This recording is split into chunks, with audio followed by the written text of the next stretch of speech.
underdogs to favorites, we break it down. Empty Field Podcast, the talk of the town. Empty Field, where we lay it all out. Breaking down games, removing all doubt. Interviews with stars, we're bringing the heat. Sports news and odds talk that can't be beat. Welcome to another episode of the Empty Field Podcast. My name is Mathew Hansen, and today I have the owner and head coach of the Kansas City Glory, Miss Keke Blackmon. Keke, how are you? I am doing well. Thanks for asking. Blessed and highly favored and have no complaints. Awesome. Before we get into the interview, tell us about yourself. Keke Blackmon, owner, head coach of the Kansas City Glory. Been doing this for this is my 6th season. Love every minute of it. Love empowering women and getting them on the field and on a platform where they can show their talents without no hesitation. No one saying that they can't. That's why I'm here, to give them that platform and that stage. That's awesome. Kansas City football has been around since 2002, actually, and then in 2003 was the inaugural season. So Kansas City women's football has been around in Kansas City for a while. For the ones that are watching on YouTube and everything, if you look behind her right shoulder, she's got a Kansas City Chiefs banner behind her. I'm guessing Kansas City football runs in your blood. You know, I love Kansas City. I love everything that it brings. I love the tradition that is brought to Kansas City. And I have to be transparent. I love the 49ers as well. But the Chiefs, AFC all day. I can't say much. I am a Vikings fan, and we really don't know what winning is. So, growing up, who shaped your definition of leadership? Definitely have to say my mom. She has been a great leader in my life. She's brought a lot of things to light for me. She's led by example. She's given me the fortitude to keep pushing, to know what it's like.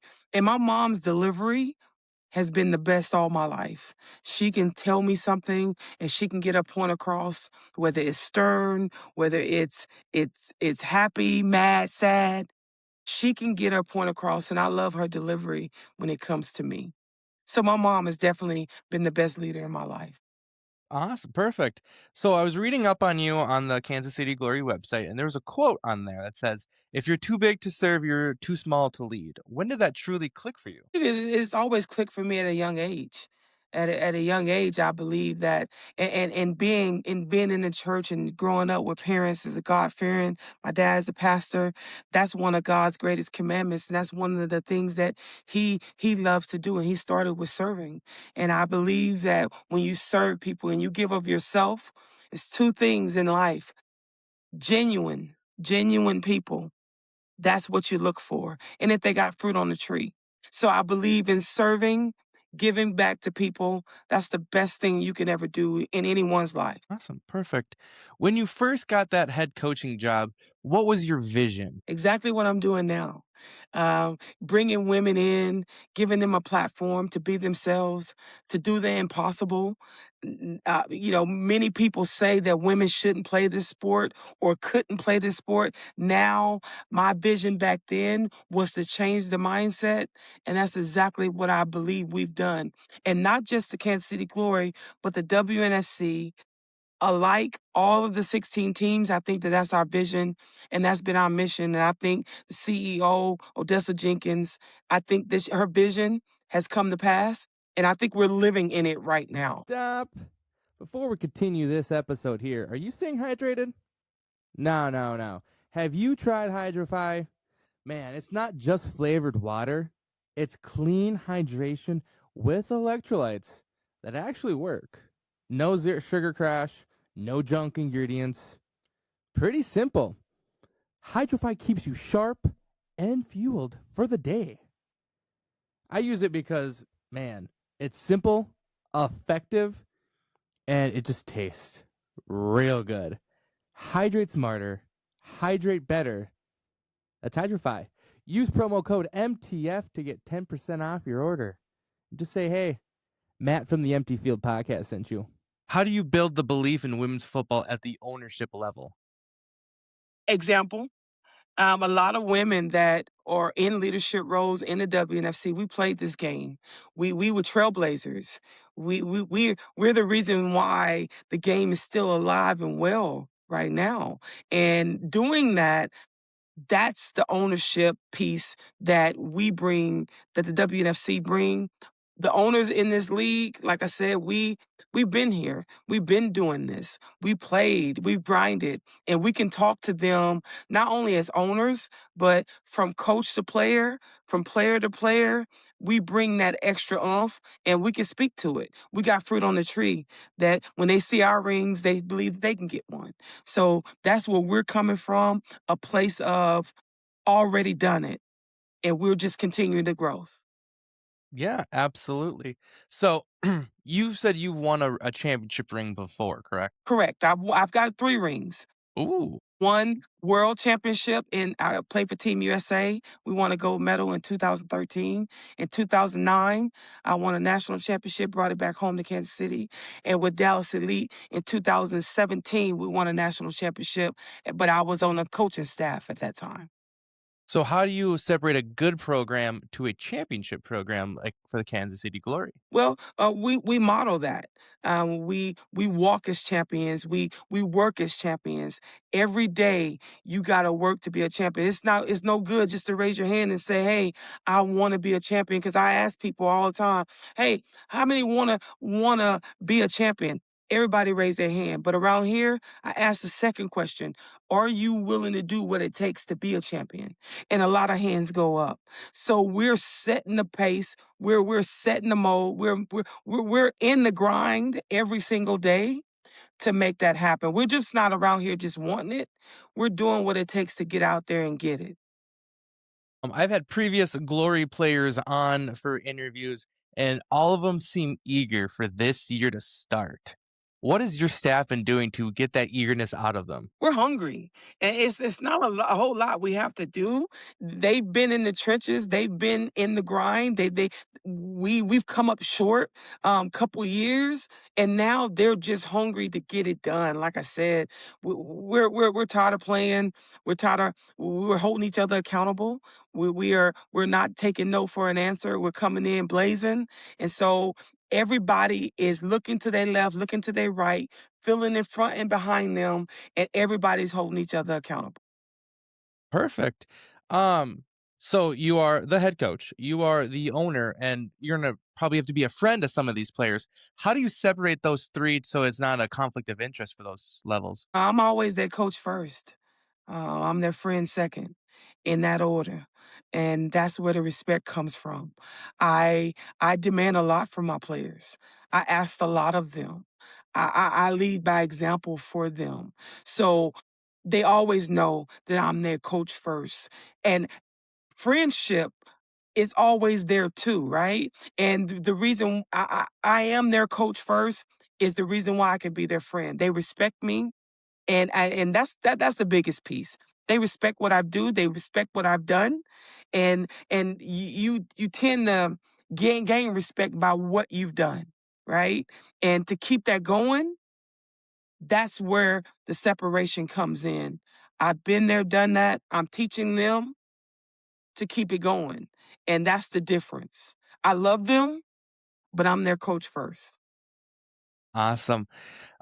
Say it could be a rookie or someone who's been in the league for 7 years come into the Glory.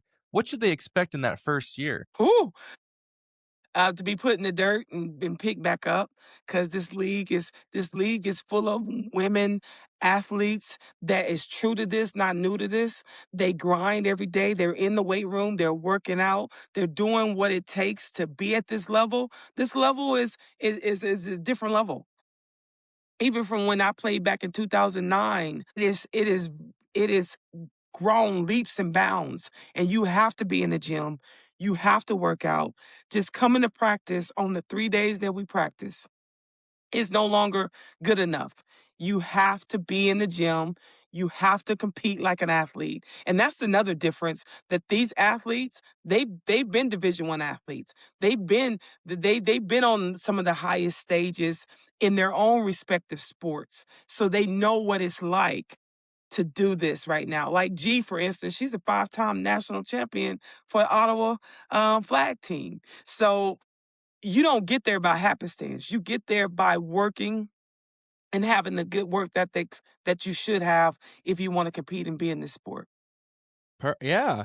Um, how do you develop your captains and your leaders in the locker room? Think in the locker room, it's on the field, the consistency.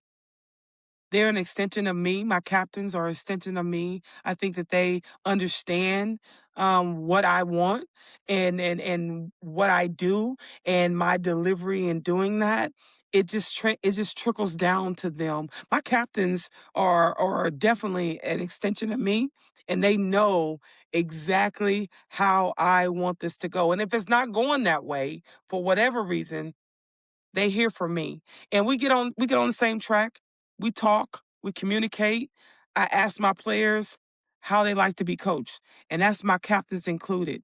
I think a lot of coaches don't ask that. So I know how to coach my captains because I've asked them how they like it, and I give it to them not how I want it, but how it's going to relate to them. And that's where the leaders come, and that transcends inside of the locker room as well.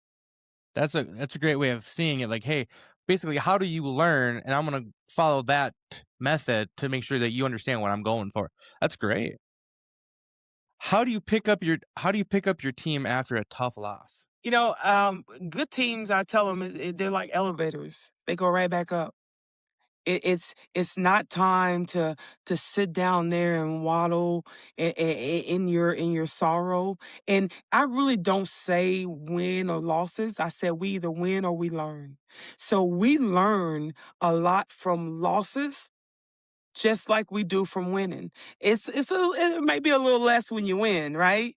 But when you lose or when you have to learn quickly, we bounce right back up because we're like elevators. We go back up. We get back to the grind. And if a player ever walks off the field with regret, that means that they left something out there that they know they could have done better at. And that's where you got to reset. And that's why you got to refocus. You live to play another day. If this game was a one time only, one game only a season, and you don't have time to come back, then I can see why you would stay there. But we get to go right back on the field the next Saturday and do it all over again. So that's how I get them back up, let them know we're still learning. We got more to learn. So let's get to learning so we can continue to win. Perfect. Yeah. What does legacy mean to you? It's a legacy to me. It means that you're leaving your mark, and legacy to me is leaving a light that's so bright that you're always leading the way. Whether because I tell my players all the time, I love you more than football. You know why? Because football is always gonna be here. Football, whether we're here today, gone tomorrow, football is still going to be here. And what you leave in this sport, the foundation you leave, that's legacy. That's legacy to me. Awesome. When your time with the glory is all done, it could be 3 years, 13 years, 23 years from now. What do you want people to remember you by? That I was a hard worker, that I stayed true to the game, and that I kept the main thing. And what I mean by that is I kept football, and I was true to it. I gave life to it. I brought every single thing. Every time I stepped on the field, I brought the best of me, not the rest of me. So when you look at the legacy that I want to leave, that's it. Coach K, she worked hard. She gave everything she could. Every single play, every single down, I always brought it. And I value people. More than anything, I value my players. I value my coaching staff. I value the people in my organization.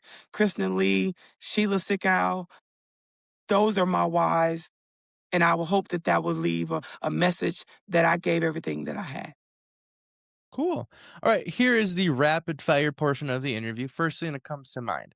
Would you rather build a culture or build talent? Culture, Okay. Long term vision or immediate results? long term vision, Tough love or patient teaching? tough love, Early morning practice or late night practice? Early, early, get it over and out of the way. Build quietly or build your team loudly? Build quietly. Okay. Win now or build a dynasty? Dynasty, baby. One word that describes your leadership, Wise, and then one word that describes you. resilient. Awesome. Now, if you could go back and talk to 10-year-old you, what would you tell them? You got to be amazing. Stay the course. Keep God first. Never give up. And always, always, always be kind to people and bring value to them.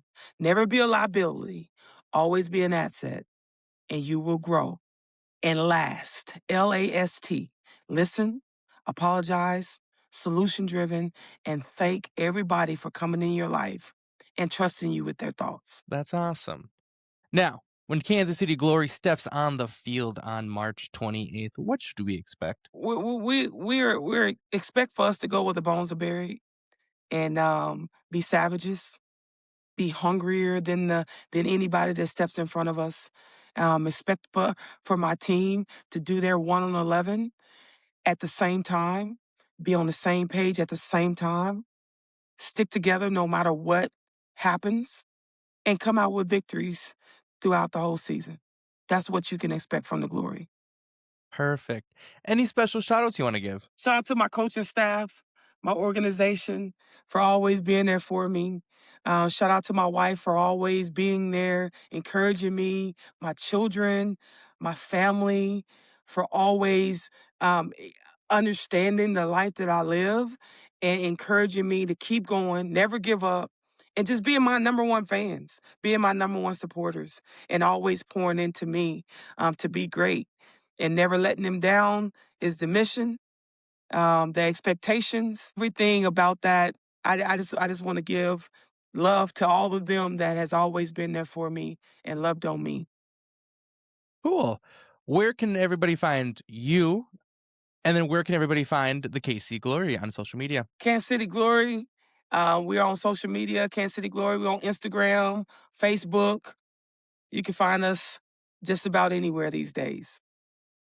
What about you? You find the Glory, you find me. Perfect. Well, Coach Keke, I appreciate you coming by, getting us all hyped for the kickoff on the 28th. But yeah, I appreciate you stopping by. Thank you. Thank you. Thank you. Thank you. Thank you, Kansas City, for loving on the Glory. Thank you to my fans, our fans. I love y'all to pieces. Fans of One T Media Production, do you guys drink coffee? Sure you do. I, myself, drink quite a bit of coffee, so I always turn to a Fuera coffee for my go-to. It's smooth, it's bold, it's not too heavy. Perfect for that early morning or when you just need to lock in for the day. The best part is, at every purchase, 5% goes back to the great outdoors. Get a bag like this. I get two myself. Use promo code MTF and you get 15% off your order. Guys, what's not to love about coffee, free money, and deliciousness? A Fuera coffee.